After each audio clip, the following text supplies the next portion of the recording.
If you use an iConnectivity Play Audio interface and you use LifeSine, I want to show you this hack that changed and simplified my workflow.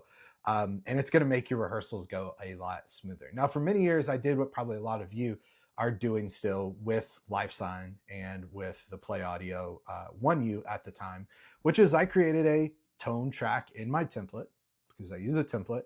I added LifeSine in, good old LifeSine, great plugin for my connectivity. Click the link below to download it for free if you haven't yet. And I routed it to the output on my interface. In this case, I'm using the Play Audio 2U, so that's routed to output 27. And of course, that enabled and that set up automatic redundancy using the Play Audio interface. Well, this was great. Well, if you've done this before and you get in rehearsal and suddenly you need to, hey, what's the drum loop on that one song sound like? You go to solo that and play the drum loop, you've probably instantly experienced what I just experienced, which is your playback rig fails over to scene B, meaning it goes to your B rig. And unless you're soloing both of those on the same computer, you'll end up with a situation where suddenly you don't hear your drum loop, you hear nothing, and you're confused, and everything's amazing and no one's happy. Now, the way I used to get around this is one, I would switch over to scene A. Let's disarm our failover, clear our failover alert here. And what I would do is I would just get used to, okay, show you we're back on scene A. I would get used to, okay, I'm going to solo my tone. And then let's go down here, drum loop. I'm going to hold command and also solo drum loop. And most of the time that worked, but boy, do you feel like a major nerd if you do that. Yes, I'm still on the A machine, but it's like, dude, that is so 2025. That guy just soloed multiple things. Like, what an idiot. So what Travis at iConnectivity, shout out to Travis, mentioned to me a few times is he said, Will, why are you not running LifeSine in a return track? And I thought, well, my return tracks are sacred. I've only got 12. But you know, every now and again, you grow up and you mature, you wise up, and you actually try things. And so I tried it.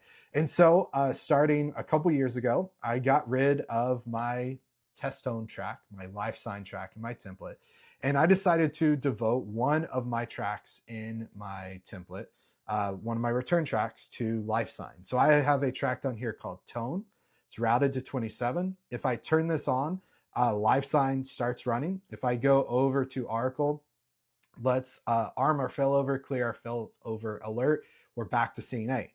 Now, what's cool about this, because it's on a return track, is it's constantly running and it's constantly playing. So if I go and solo drum loop, just like that, still on scene A. If I go and solo bass, still on scene A. If I really am just feeling down in the dumps and feel bad about myself and decide to solo LTC to listen to that, it's still on A. So one, that's proves to me a couple things. One, Travis is very smart. Listen to Travis. Number two, try things out. Like before you hate on something, before you say, I'm never going to do that, try something out. We teach something from Studio Stage called Humbly Confident, Humbly Curious. And it's the idea of, yes, be very confident in your process, but always be curious and wonder, hey, is there a better way to do this? And in this case, I got a little bit of that humility and said, let me try something new. And it ended up benefiting me immensely, which was awesome. Now you may be going, but Will, you ate up one of your 12 return tracks to make that happen. Well, check out the tutorial below and I'll show you exactly why that's not a problem. Thanks so much for watching, and we'll see you on the next one. Bye, everybody.